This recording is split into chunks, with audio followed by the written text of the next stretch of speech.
right, this is Permaculture Pimp Daddy.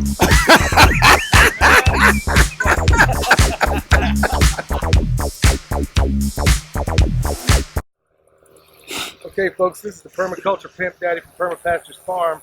I'm out here with my friend. He's an all-around great guy, Cedric Young. He's a journeyman wireman. He's also a bodybuilder. He's also an artist. He's also a dad and a devoted father. And the guy I'm really glad to know. And Cedric, why don't you tell us what you've done out here? What inspired you to get going out here? Well, first off, you.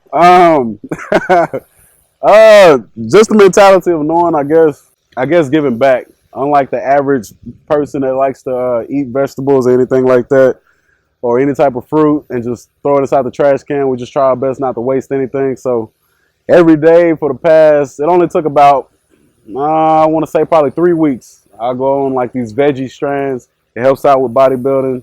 I'm able to lose fat, cut crazy than I ever have before, and still be on a full stomach. I just simply came out here every single day and ate melons, honeydew melons, cantaloupes, specifically those two. And instead of me throwing the seeds away and the hull and all that kind of good stuff, that when I was done with it and everything I cut out, I went on ahead and just tossed it over here. And as you see basically sometimes I tossed it and made it out into the actual, I guess what you call this topsoil right here. Some of it kind of landed inside the grass right there, which you still have some growing.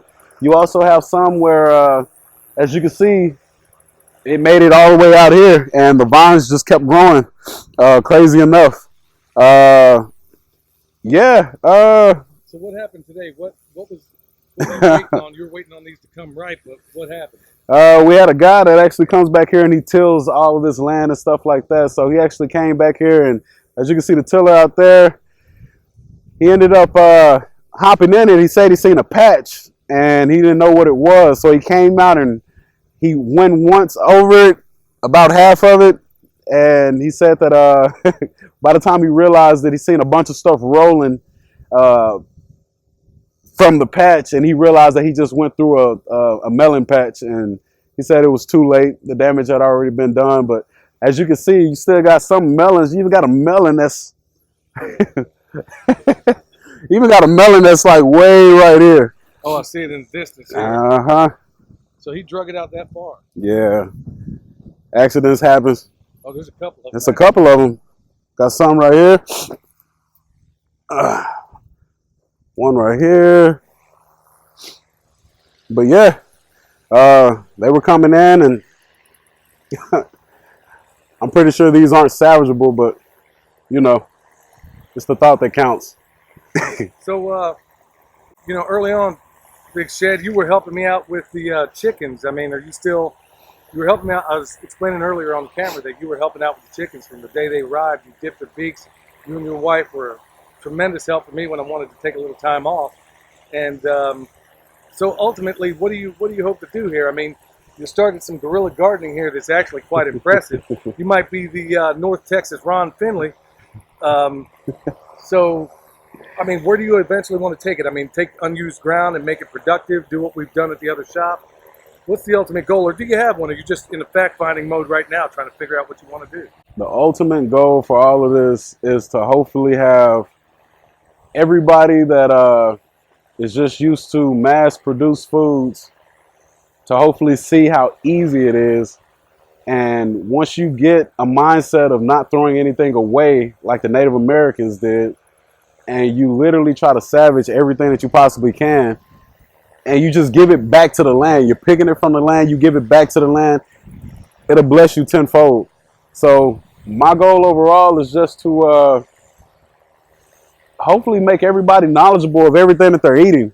And then people hopefully start realizing that if they're not eating at least 90% of their diet, or even 50% of their diet isn't consistent of stuff that you could possibly throw back out and grow back, besides like a Whopper from Burger King or something like that, or a McGriddle from McDonald's.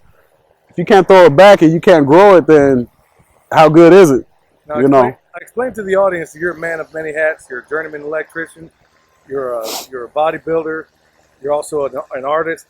why don't you tell the people out there where they can find you and what maybe they can find some of your art. Before you find anything about me, let me first say that it's the journey. Y'all see pretty much all the titles that I can kind of go by now, but it definitely didn't seem that way. And from anything from my music or anything that I ever talk about, I always speak genuine from the heart, very passionate. If I'm angry, you'll be able to tell. If I'm frustrated, you'll be able to tell. I say that for the music purposes. I go by the name of Intermixture.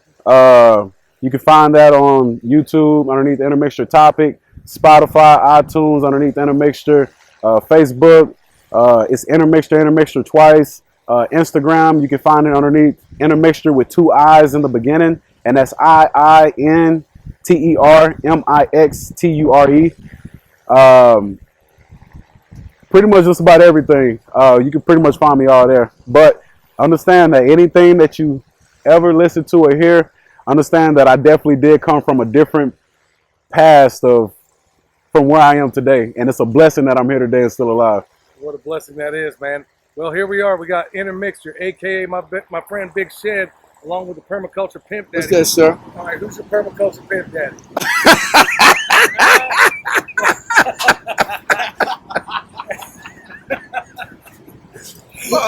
Well, you know you was Big Daddy. On record, goddamn. Hey, what do we got behind you? You got to hold the mic up to. Oh, what I'm holding up What for? we got here? Is this Cedric's Harvest? Yeah, this is Separate Harvest. Hope it turn out good. Hey, so what are you going to put together with those chickens, which aren't ready for eating yet? What are you going to make with those melons and the chickens we got out there when they're ready? Hey, man, we have a barbecue. Fresh fruit and fresh bird. No preservatives. Fresh fruit and fresh bird. No preservatives, mister. I really want to taste one of these, but I'm going to wait till they get a little better than what they are. Can we let them sit for a while? Yeah, we're going to take them back all the way to the beginning of time. Hope they give us a good harvest the next go around. Here we go, Cedric's Harvest. And that's like 6 of the, I think it got a total of 15 honeydew and cantaloupe out of there. The cantaloupe aren't quite ready, but the honeydew are, or pretty close anyway. Anyway, not bad for a guy that's just out there trying to do some kind of guerrilla gardening. And in no small way, he was at least inspired by, the other projects we got going on around here. I'll get you more interviews of the other people around here that are doing incredible things. Thanks for watching.